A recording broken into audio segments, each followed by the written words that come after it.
नमस्कार, मैं हूं अर्जिता मिश्रा। आप देख रहे हैं सी न्यूज़ भारत।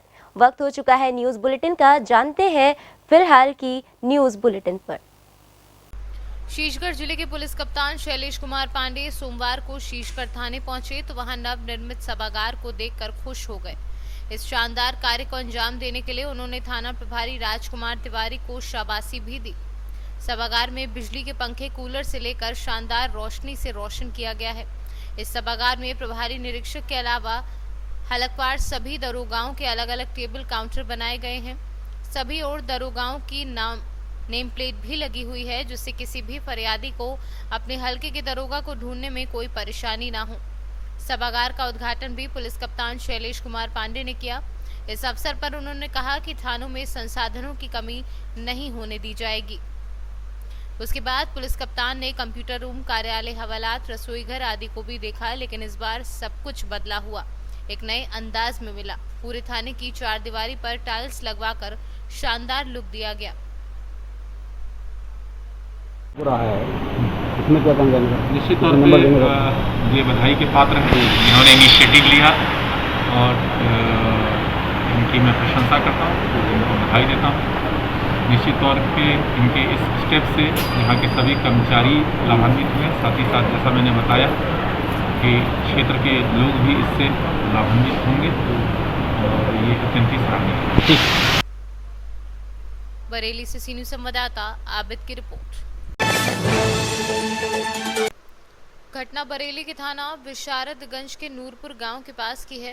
प्रेम संबंधों की वजह से पत्नी को उतारा मौत के घाट। युवक ने अपने साथियों के साथ मिलकर रास्ते में पत्नी का रस्सी से गला दबाकर मार दिया और खुद ही पुलिस को सूचना दी कि रास्ते में कार सवार बदमाशों ने चाकू और हथियारों के बल पर उससे लूटपाट की और पत्नी को उठाकर ले गए।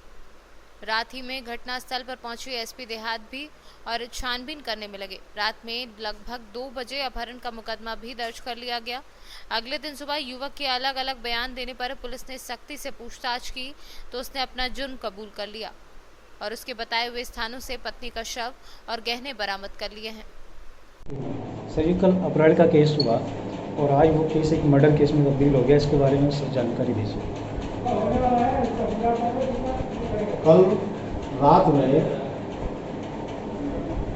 तेजपाल पुत्र नरेश पाल, ग्राम बचेरा, थाना अलीगढ़, साढ़े दस बजे करीब जो है सूचना दी कि मैं अपनी पत्नी के साथ हूँ प्रहलादपुर अपने बहन के देवरानी से मिलाने अपनी पत्नी को लाया जी। वहाँ से खाना खा करके जब मैं 9:30 बजे करीब चला तो इधर मझगाँव की तरफ, तो रास्ते में एक 4 व्हीलर खड़ी थी जिसमें 4 लोग थे। मेरे मोटरसाइकिल पर रोका और चाकू दिखा करके और मेरे गाड़ी की चाबी छीन ली, गाड़ी चाबी फेंक दी, मुझे धक्का दे दिया, मेरे पत्नी को गाड़ी में बैठा करके भाग गए। इस सूचना पर पुलिस तत्काल मौके पर पहुंची, छानबीन की गई और इसकी बातों से शक रात में हो गया था कि कुछ इसी द्वारा गड़बड़ किया गया है, और चूँकि तहरीर इसके द्वारा दी गई उस तहरीर में रात में मुकदमा लिखा गया है 152/20 धारा 366 बनाम अज्ञात के नाम से। क्योंकि शक के घेरे में रात में आ गया था, इसके बयानों से आ गया था, तो सुबह रात में इसने अपने ससुराल में सूचना नहीं दी, पुलिस द्वारा ही सूचना दी गई। इनके ससुराल वाले आ गए, उन्होंने कहा साहब लड़की को इसके पहले जो है करीब 6-7 महीना से विवाह नहीं ले जा रहे थे, वो लड़की से बात करते थे और दहेज मांगते थे, मारते पीटते थे। इसका ये दुष्चरित्र बनता है।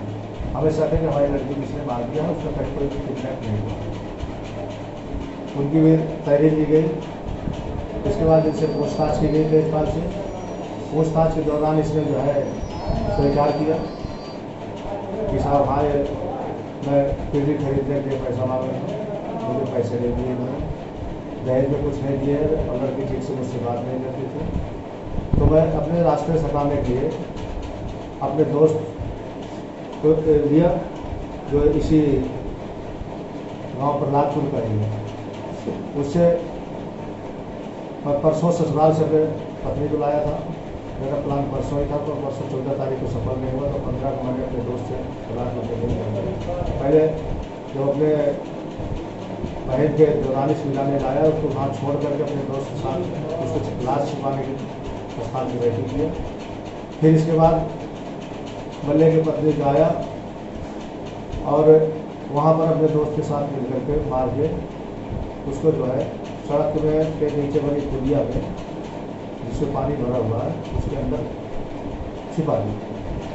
सर, जहाँ इन्होंने अपहरण की घटना बताई थी और जहाँ उस महिला का शव मिलाया, वो कितनी दूरी होगी उसके बारे में?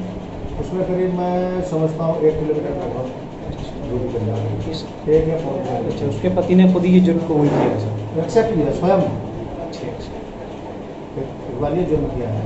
अब उनके लड़की के पिता द्वारा जो तहरीर दी गई, उसके आधार पर कार्रवाई की गई। ठीक सर। बहुत धन्यवाद। बरेली से कैमरा पर्सन श्रीराम शर्मा के साथ विनय सिंह चौहान की रिपोर्ट।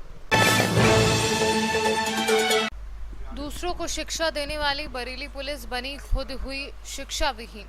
सिपाही के बर्थडे पार्टी के दौरान कैंट थाने में तैनात दरोगा गोली लगने से घायल हो गया। दरोगा के साथ पुलिसकर्मियों ने आनन फानन में उसे निजी अस्पताल में भर्ती कराया, जहां उसका इलाज चल रहा है। घटना की जानकारी मिलते ही पुलिस के बड़े अफसर मौके पर पहुंचे और मामले की तफ्तीश में जुट गए हैं। दरअसल फर्रुखाबाद निवासी संजय सिंह बरेली के कैंट थाने में उप निरीक्षक के पद पर तैनात हैं। दरोगा संजय सिंह अपने साथी सिपाही के बर्थडे पार्टी में शामिल होने युग वीना पैलेस में गए थे। उसी दौरान दरोगा संजय सिंह की लाइसेंसी पिस्टल से गोली चली, जिसमें वह घायल हो गए। उधर एसएसपी शैलेश कुमार पांडे का कहना है कि निजी पार्टी के दौरान दरोगा गोली लगने से घायल हुआ है। उसको उपचार के लिए अस्पताल में भर्ती कराया गया है। इस पूरे मामले की जांच कराई जा रही है। निजी पार्टी के दौरान कौन लोग शामिल हुए थे, क्या वजह थी कि दरोगा की गोली लगी है, जांच के बाद दोषी लोगों पर कार्यवाही की जाएगी। और थाना कैंट में posted sub inspector Sanjay Singh को गोली लगी है। गोली संदिग्ध परिस्थितियों में लगी है। अभी प्रथम दृष्टया ये बताया जा रहा है कि किसी प्राइवेट फंक्शन में ये थे और उसमें इनको गोली लगी। इलाज के लिए इनको हॉस्पिटल भेजा गया है। प्रथम दृष्टया डॉक्टरों ने जो बताया है उसमें इनको खतरे से बाहर बताया जा रहा है। घटना किन कारणों से, किन परिस्थितियों में उस प्राइवेट पार्टी में हुई है, इसके बारे में छानबीन की जा रही है।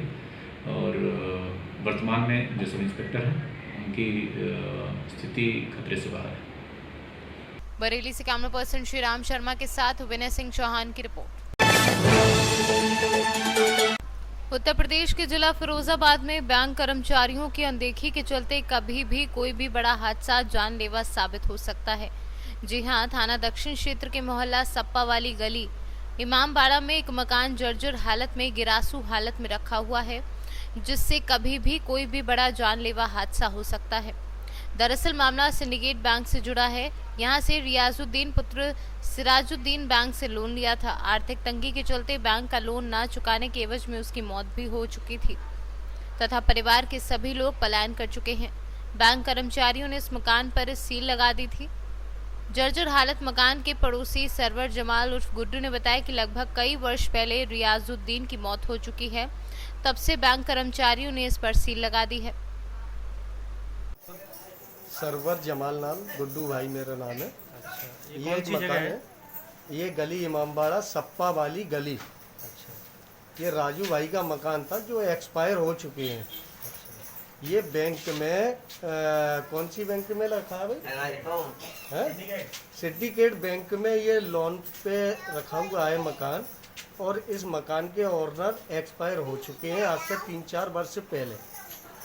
और यहाँ बैंक की सील लग चुकी है और ये जर्जर हालत में है मकान। और अभी अभी इसकी एक छत का टुकड़ा नीचे गिरा है, जिससे यहाँ पर मेरी लेबर ये काम करती है। कोई भी अप्रिय घटना यहाँ घट सकती है। तो बैंक के प्रबंधक से आग्रह करूँगा कि इसका समाधान निकाले कोई ना कोई। ओके, यहाँ पे जान और माल का दोनों का खतरा बराबर लटका हुआ है। और देखिए तमाम इसमें दरारें आ चुकी हैं और एक हिस्सा इसका छत का लेंटर गिरा है अभी आधे घंटे पहले। फिरोजाबाद से सीनू संवाददाता इरफान की रिपोर्ट। राम जानकी मार्ग स्थित गोला चंद चौराहा बेबरी चौराहा गोला की सड़क की हालत बहुत खराब है। सड़क साथ ही गोला तहसील मुख्य सड़कों में से एक है।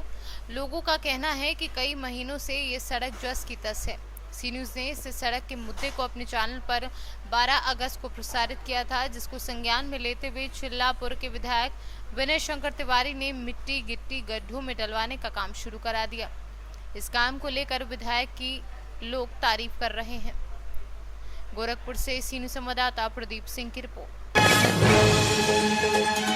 अभी के लिए न्यूज बुलेटिन में बस इतना ही। देश दुनिया की तमाम खबरों के लिए बने रहिए सी न्यूज भारत के साथ। हर खबर आपके साथ, आपके